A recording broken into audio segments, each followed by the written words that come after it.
తీసుకుంటావో ఈక్కో. ఏదో ఈకుద్దంట చూడవే, ఇద్దరిని కలిపి దూదేకుని టేకేలు. చూసావక్క నీ ముగ్గుడు పొయ్యిలో పట్ట మిరపకాయలాగా ఎలా పేలుతున్నాడో. చెల్లి చిల్లి చూడటానికి ఎలా ఉంటది? పచ్చగా ప్రశాంతంగా ఉంటది. కోసి పూసుకుంటే ఏమవుద్ది? మంటకి ఒళ్ళంతా ఎర్రగా అవుతుంది. ఆడు కూడా అంతే, మసిపూసి మారేడుకాయ చేసేయాలి గాని పిసికితే మనకు ప్రశాంతత లేకుండా చేసేస్తాడు. నువ్వు కుదిరినప్పుడల్లా ఆడిని కెలికేస్తున్నావు అనుకో, ఆ రిఫ్లెక్షన్ రౌండ్ గా తిరిగి నాకు తగులుతుంది. ఈ కాయలో ఉన్న గుజ్జే కొంచెం, దాన్నాడు బజ్జీ నవ్వినట్టు నవ్విలేస్తున్నాడు. నువ్వు దానికి ఆద్యం పోస్తున్నావు ఎందుకే? అది కాదక్క, బావ ఓటేసే వంకతో ఊరు వెళ్ళిపోవడానికి ప్లాన్ వేస్తున్నాడే. ప్లాన్ ఎందుకేస్తాడే? ఓటేస్తాడు గాని. ప్యాంట్ జేబులో బిల్లు దొరికిన బల్లి మోహేసుకుని అలా సిల్లిగా ఆలోచిస్తావేంటే? మొన్న నవ్వుతూ ఫోన్ మాట్లాడాడు, నిన్న సీక్రెట్ గా షాపింగ్ చేశాడు, ఇప్పుడు డైరెక్ట్ గా ఊరు వెళ్ళిపోతున్నాడు. దేవుడా, మళ్ళీ అనుమానం పుట్టిందిరా. అనుమానం అనే అవయవం ఆడాలకి అంతర్లీనంగా ఏమన్నా పెట్టేసావేంటయ్యా? క్లియర్ చేసుకోపోతే కడుపులో ఏదో కిలికేసినట్టుంటది.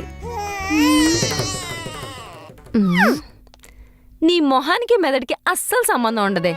అనుమానం పెట్టేసి అమాయకంగా పెడతావు. అక్క కాపురం కోసమే కదా. నా తలకాయ కాపురం 96 ఎపిసోడ్ల నుంచి కొట్టుకుంటూనే ఉన్నాం. కాపురం ఎక్కడ చేసాం? 100 దగ్గరికి వచ్చినా అదే వరస. కొన్ని సిరీస్లు అంతే, సీరియస్ గా చేద్దామన్నా సెట్ అవుతుంది. ఎస్పెషలీ మంది వాళ్ళు అసలు ఒప్పుకోరు. ఇప్పుడు నెక్స్ట్ ఏంటి? నేను రివర్స్ ప్లాన్ వేసావు.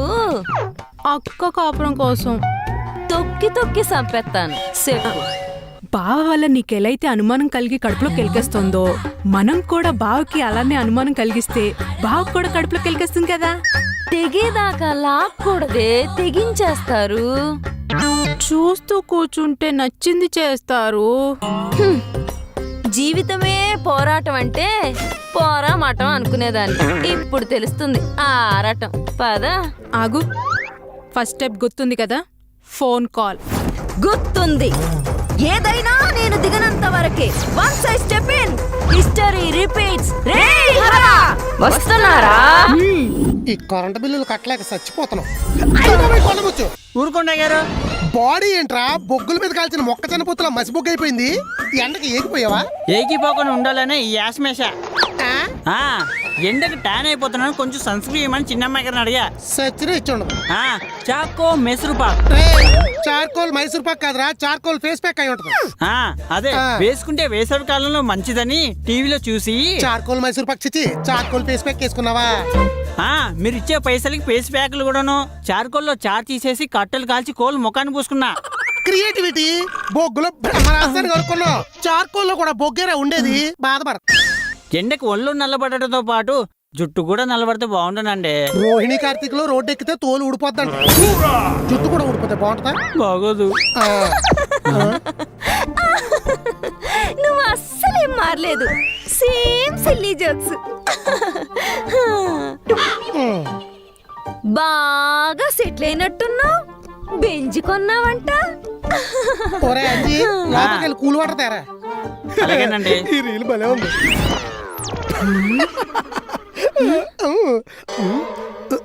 వీడేంటే పెళ్ళం పళ్ళికిలిచ్చుకుంటూ ఫోన్ మాట్లాడుతుంటే కూల్గా కూల్ వాటర్ తెమ్మని ప్రశాంతంగా ఫోన్ చూసుకుంటున్నాడు. ఆడాలకి అనుమానం అనే అవయవం పెట్టినట్టు మగాళ్ళకి పట్టించుకోవద్దనే పాట పెట్టాడేమో దేవుడు. పట్టించుకోపోతే ఫోన్ వేస్ట్ అయిపోద్ది కదే. డోస్ పెంచు, దిగులు స్టార్ట్ అవుద్ది. నువ్వు అన్ని సెన్సార్ డైలాగ్లే. ఇప్పుడు నాకు పెళ్ళైపోయింది, మర్చిపోకు.